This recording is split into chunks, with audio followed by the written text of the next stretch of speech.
Mortgage, so she's going to give us a good update on rehab and renovation loans. Thank you. Come on, Sheila.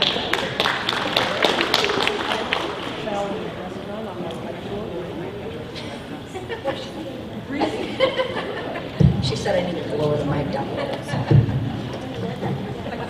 Good afternoon, we're still morning. Good morning, everybody. Thanks for coming today. As Mary mentioned, my name is Sheila Freeland. I'm with Landmark Professional Mortgage. Landmark Professional Mortgage is based out of Salem, Oregon. We've been around for about 31 years. And Michelle Garber, who's my amazing assistant back there. Say hi, Michelle. We work here in the McMinnville office, and happy to see everybody here today.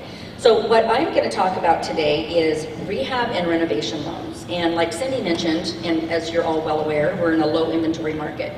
So what do you do when you have not a lot of homes and lots of people that want to buy them? So just a quick second, did everybody get the presentation that I walked around and put on the tables? If not, raise your hand. Michelle's got extras. Okay. I thought it would be helpful if you could take this away because this is a lot of information. So in this low inventory market, a rehab is a really good way to take that home that would otherwise be perfect. Maybe it's in the right neighborhood, maybe it's the right size, but it's never been updated. It still has shag carpet and green appliances, right? So you can turn that into the buyer's dream home with a rehab loan. So a rehab loan, in essence, enables a buyer to wrap the cost of the home and the cost of the rehabilitation or upgrades into the loan amount. So it can be super simple. It can be something like, updating appliances and maybe putting in new flooring, or it could go all the way up to adding on another, a master suite, extra bathroom, anything like that. There's 4 types of rehab loans. There's the 203K, this is FHA, 203K standard rehab loan, and the 203K streamline rehab loan. And we're going to go over the differences of those here in just a minute. But this is a standard FHA loan. This is a minimum 3.5% down payment loan. We also do VA streamline, and that is 0 down. So again, you can take this home, make it your own, and it's still only 0 down if it's for a veteran. And then there's the conventional Fannie Mae home style renovation loan, and this is between 5 or 25% down depending on the borrower's credit score. So first we're going to talk about the standard rehab. So the standard rehab is what allows for major rehabilitations and improvements. So this is what I was talking about a moment ago, adding on extra square footage, an extra bedroom, bathroom, etc. These are going to be structural repairs or any repairs that exceed $35,000. So some examples of when you might use a standard 203K is structural deficiencies, so maybe the foundation needs some work. If you're going to make an addition or an expansion, and then of course any repairs or renovations that exceed $35,000. So the next one is the streamline, and this is the most popular rehab loan. This is the one that people are going to use to do those simple updates, right? Update the flooring, maybe have new paint, new countertops, cabinets, whatever they want to do. This is, again, going to allow them to roll the cost of those minor repairs or non-structural repairs into the loan amount. There's no minimum cost on the streamline, but it is a maximum of $35,000 for FHA or $50,000 for VA. And VA only offers a limited rehab. They don't currently have a standard rehab, so no structural repairs on the VA renovation loan. So this is going to be perfect for those HUD REOs, foreclosures, short sales, or simply just to do those minor improvements and update the homes. One thing that I get asked quite a bit is, what if we start as a streamline and then we find out through the course of the appraisal, let's say, that it needs more. It's going to take us over $35,000, or there's some structural repairs that need to be done. We can flip it to a standard rehab in the middle of the process. It's not going to, we don't have to start over. So that's nice. So some of the eligible property types for the 203K or VA, 1 to 2 units, owner-occupied only, because FHA and VA are owner-occupied loan products, and manufactured homes, but it cannot affect the structural component of the existing manufactured home. So some of the improvements that you might not have thought about that you can do with a rehab loan, you can convert a 1-family to a 2-family, or vice versa, and that's on the standard only because that's going to be structural. You can do any other structural alterations or repairs. Again, that's going to be the standard because it's structural in nature. You can rehab, improve, or construct a garage. Again, that's going to be standard 203K only. Landscaping, standard 203K only. You can repair or add roofs, gutters, and downspouts. And if there's any structural repair that comes along with that, then it would be standard. If it's just simply a new roof or gutters and it's not going to affect the existing structure, you can go streamline. You can install or repair wells and septic systems. You can repair or replace plumbing, heating, AC, and electrical systems. You can make energy conservation improvements. You can add accessibility for persons with disabilities. You can install, repair fences, walkways, and driveways. Add new appliances, as I mentioned before, and install or repair exterior decks, patios, and porches. So when you're out there looking at these homes with your buyers and they see the home, but maybe I've got one right now where there is no permanent heat source. Well, if the seller doesn't have the money to do it and that's going to be required, your buyer could add that system through a rehabilitation loan. Okay. So kind of what are the steps to follow on a successful rehab loan? You're going to make an offer on the home and it's going to get accepted. You're going to order that home inspection, and then you're going to start the interview process for contractors. And hopefully these are kind of happening simultaneously just to keep the process moving forward. In essence, you're going to provide, or your buyers are going to provide the contractor with a wish list of what they want done. That's going to be those cosmetic upgrades that they want. But then once the inspection report comes back, if there's some things on there that you can't negotiate with the seller's not willing to do any repairs, let's say, you can have those added to the contractor bid and make it part of the renovation loan so that it doesn't have to be done prior to closing. Okay. Some rules for the contractor. There's only one general contractor. It's recommended that they get more than one bid just so they can, find out first of all what the costs are, but also what is the availability of the contractor. Are they going to be able to finish this in a timely manner? Are they too busy right now? Are they going to think this is too small of a job to give it the attention it deserves? So those are the questions that they want to ask when they're interviewing their contractors. The general contractor can have as many subcontractors as they want, but the general contractor's bid needs to encompass all the work, even the subcontractor's work. Okay. And that bid needs to be broken down. This is probably the thing that I find can be the most frustrating part about a renovation loan, is that the contractors sometimes don't, they might be really good at building. They might be a great contractor, but when it comes to doing paperwork, maybe not so much.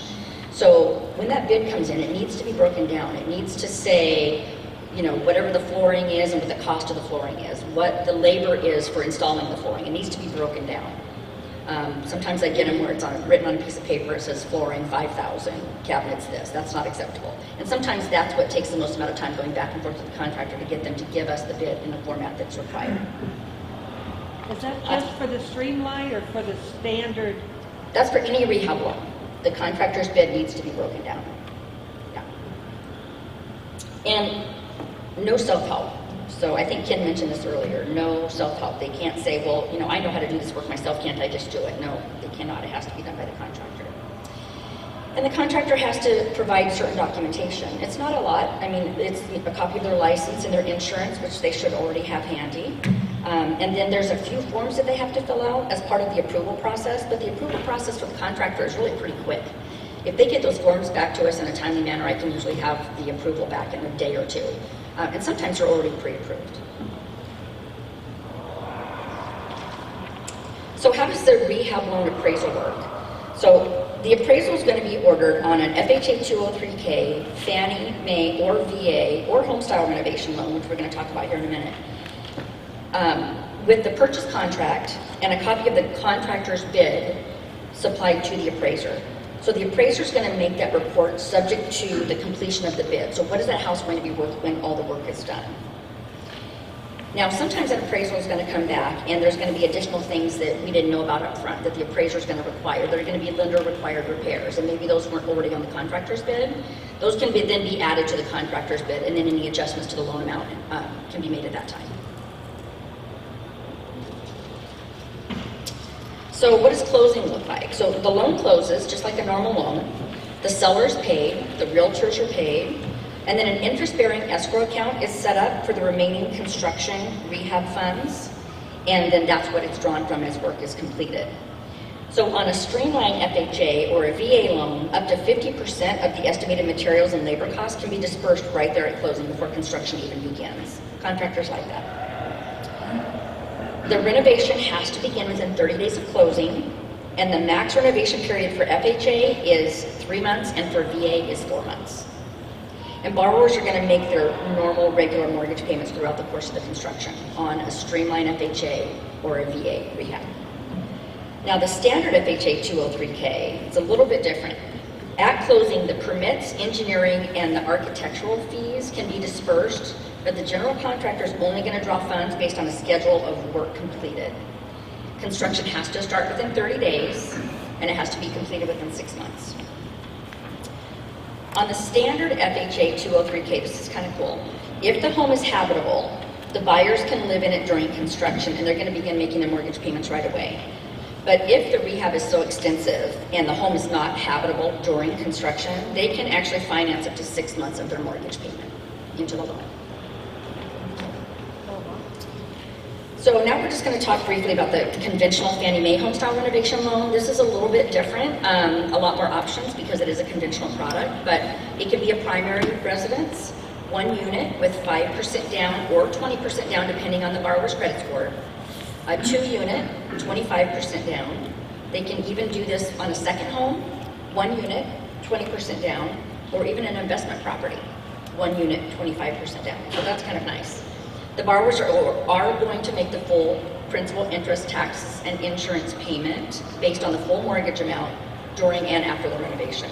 And again, sweat equity is not eligible. Construction is supposed to be completed within 6 months from the closing date. So one of the things that I just want to talk about real briefly on rehab loans is it used to be such a scary thing. Rehab, no thank you, it takes too long, it's too difficult. It really isn't anymore. If you have a team working together, a lender, a realtor, a borrower, and a contractor that do their part and get paperwork back to you in a timely manner, there's no reason why you can't close a streamlined rehab in 45 days, 60 days max.